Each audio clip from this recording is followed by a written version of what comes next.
आज ये बिहारी रत्नाकर का भाग 2 है। हम इसमें आगे की पंक्तियों को पढ़ेंगे। जैसा कि कल 8वें पद दोहे तक छोड़ा था, आज 9वें पद से फिर शुरू करेंगे और इसको पूरा करेंगे। ठीक है? चलिए शुरू करते हैं। बह के सब्जी कहत ठौर कुठौर लखै ना, छिन और से ए छवि छाके नैन। इन पंक्तियों में नायिका के नेत्रों की उस दशा का वर्णन है जब वे कृष्ण के प्रेम रूपी रस में डूब जाते हैं। इनका वर्णन है नायिका के नेत्रों का। ठीक है? तो पहली चीज, इन दोहों में बिहारी ने श्रृंगार रस का वर्णन किया है ना? इसका जो भाव है, पहले दोहे में कवि कहते हैं कि नायिका के प्रेम में डूबे हुए नेत्र बहक गए हैं। ऐसे नायिका के प्रेम में डूबे हुए नेत्र बहक गए हैं, वे अपनी शुद्ध बुद्ध खो चुके हैं और उन्हें सही गलत का कोई ज्ञान नहीं रह गया है ना? ये नेत्र हर पल मतलब अपनी छवि बदलते रहते हैं, मानो वे कृष्ण की छवि के रस में पूरी तरह डूब गए हों। पहली पंक्ति का ये भाव है। चलिए देखिए, अब बाकी जो काव्यांग विवेचन है, यहाँ पर छवि छाके नयन मतलब छवि छाके शब्द नेत्रों की मदमस्त अवस्था को दर्शाता है ना? बिहारी ने कम शब्दों में नेत्रों की चंचलता और प्रेम की गहराई को व्यक्त किया है। चलिए अगला पद पढ़ते हैं। फिर चित उत ही रहतु, टूटी लाज की लाव, अंग अंग छवि झौर में भयो भोर की नाव। चलिए इस पद को जो है हम आगे समझते हैं। इन पंक्तियों में डूबी नायिका की लाज शर्म खोने और मन के कृष्ण में ही लीन रहने की दशा का वर्णन है।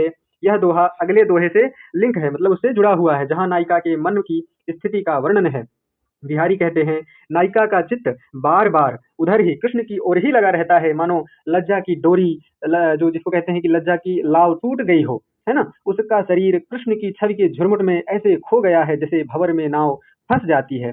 ये बिहारी के कहने का ढंग है ऐसा कि वो इस बात को इतने गहन तरीके से, सरल तरीके से कह ले जा रहे हैं, है ना? चलिए इसका विवेचन करते हैं। टूटी लाज की नाव में नायिका की लोक लाज त्यागने की स्थिति का वर्णन है। ठीक है? भयो भोर की नाव, इसमें उपमा अलंकार का उदाहरण है, जो मन की विवशता और कृष्ण के रूप जाल में फंसने को दर्शाता है।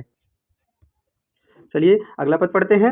नीकी दई अनाकली, फीकी प्री गुहारी, तजवो मनो तारन विरदु, बारग बारन उतारी।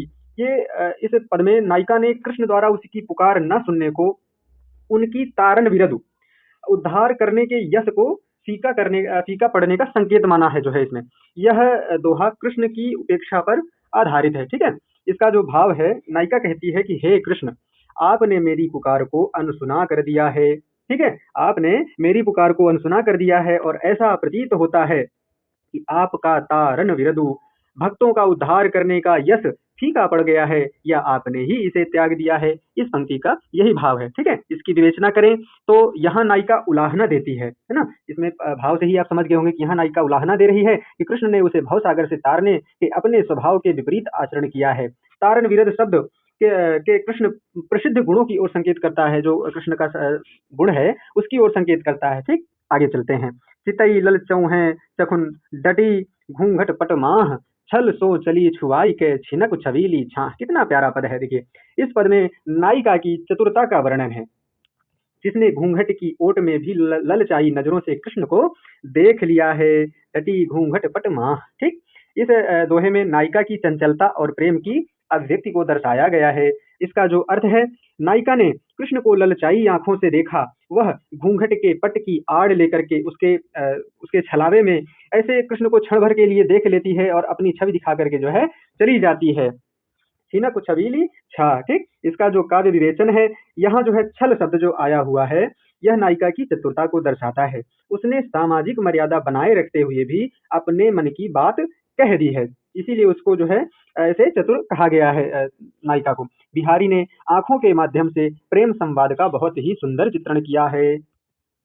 चलिए अब आगे चलते हैं। जो अब हमारा प्यारा पद है कि जोग जुगति सिखये सबय, मनो महामुनि मैन, चाहत पी अद्वैता कानन सम्मत नयन। देखिए यह पद बिहारी जी का है और इस पद में नायिका के नेत्रों को क्या कहा गया है? महामुनि कहा गया है। ठीक, जो प्रियतम के साथ एकाकार होने के लिए योग साधना जो है कर रहे हैं। ठीक, आगे इसका जो भाव है यहाँ कि पहली चीज जो हम बता चुके हैं कि नेत्रों को क्या कहा गया है? महामुनि की तुलना की गई है, महामुनि कहा गया। ठीक है? तो इस पद में बिहारी कहते हैं कि नायिका के नेत्रों ने मानो सभी योग युक्तियां सीख ली हैं, जैसे कोई महामुनि सीखता है। कैसे?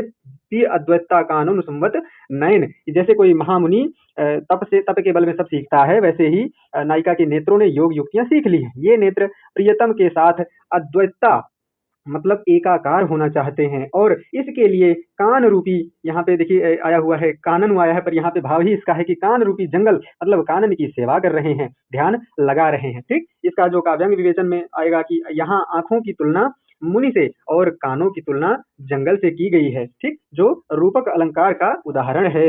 नेत्रों की एकाग्रता और प्रिय मिलन की तीव्र इच्छा का इस पद में वर्णन है। आगे चलें, अगला पद है हमारा 14।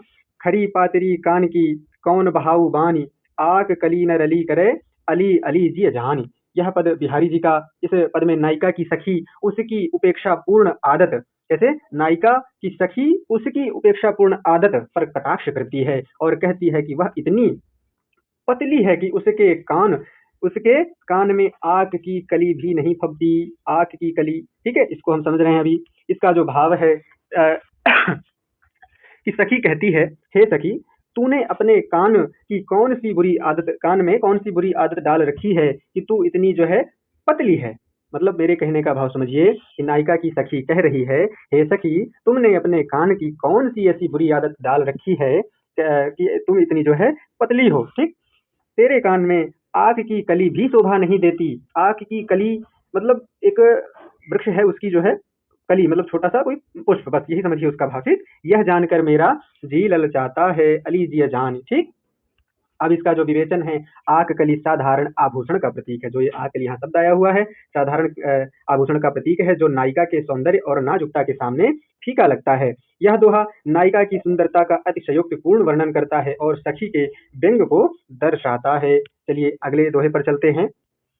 पिय बिछुरन को दुसहु दुख हर्ष जात प्यउसार, दुर्जोधन लो देखियत तजत प्राण इहि बार। यह पद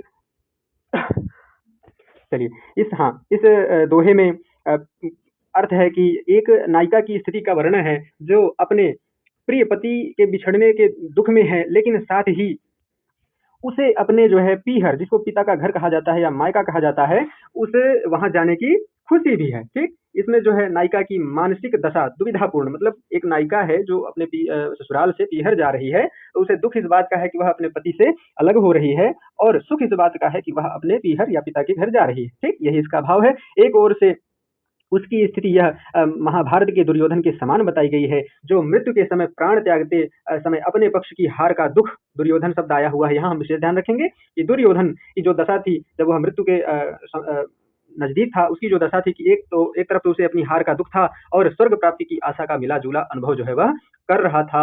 ठीक, यहाँ दुविधा दोनों के साथ थी, जैसे कि दुर्योधन और इस नायिका के साथ। ठीक, आगे चलते हैं।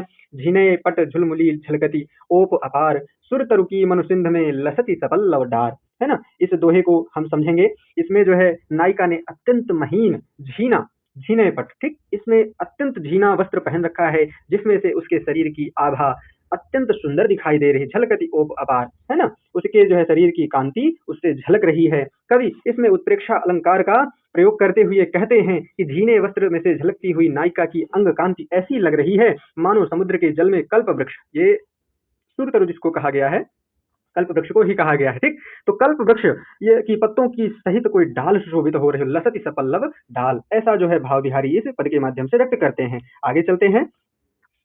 हाँ, डारे ठोड़ी गाड़ गही नैन बटोही मारी, तिलक चौंध में रूप ठग हांसी फांसी डारी। यह पद बिहारी जी का है और इस पद में बिहारी जी का जो भाव है कि नायिका के रूप सौंदर्य को एक ठग के रूप में चित्रित किया गया है, रूप ठग के रूप में चित्रित किया गया है। नायिका के चेहरे की चमक एक ठग की तरह है जिसने अपनी मुस्कुराहट रूपी हंसी डालकर राहगीरिया चलते फिरते बटोहियों को पकड़ लिया है और उसे अपनी ठोड़ी के गड्ढे, ठोड़ी का गड्ढा आपको याद होगा जो जस्ट गले के थोड़ा ऊपर जो होता है ना, होठ के नीचे जो होता है ठोड़ी का गड्ढा, उसको कहते हैं, तो उस गड्ढे में गिरा लिया है एक तरह से। तो यह भी बिहारी के एक विचित्र दोहे की तरह है कि जहां वह अपनी कल्पना का प्रयोग करके लेखनी करते हैं। आगे चलते हैं।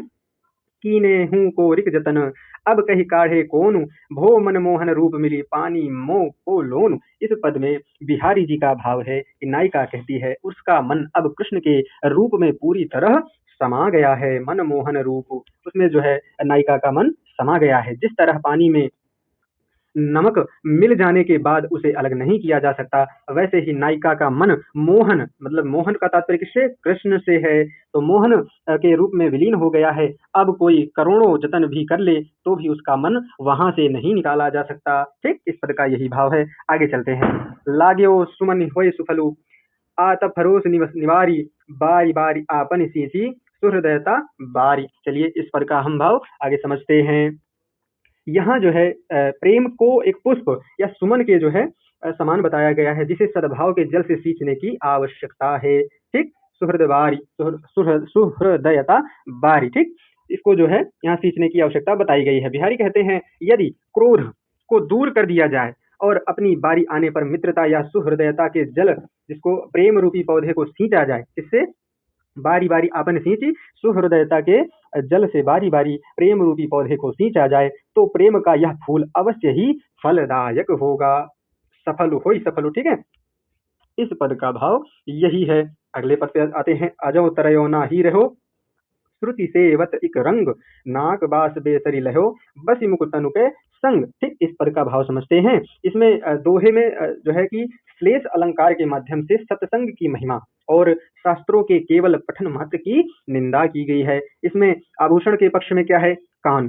देखिएगा यहाँ पे आभूषण के पक्ष में कान का आभूषण तरोना, ये जो अजो तरोना है, यहाँ पे तरोना कहते हैं कान का जो एक आभूषण है। केवल कान की सेवा श्रुति सेवक करते रहने के कारण नीचा ही बना रहा, जबकि नाक के आभूषण बेसर ने मोतियों मुक्तन का साथ पाकर नाक पर निवास प्राप्त कर लिया। ठीक, इसका मैं भाव और स्पष्ट कर दूं कि नाक का आभूषण जिसे केवल कान की सेवा करते रहने के कारण ही नीचा बना रहा, जबकि नाक के आभूषण का साथ पाकर नाक के आभूषण का नाक के आभूषण ने मोतियों का साथ पाकर सम्मानित स्थान या निवास प्राप्त कर लिया। भक्ति के पक्ष में इस पद का क्या तात्पर्य है?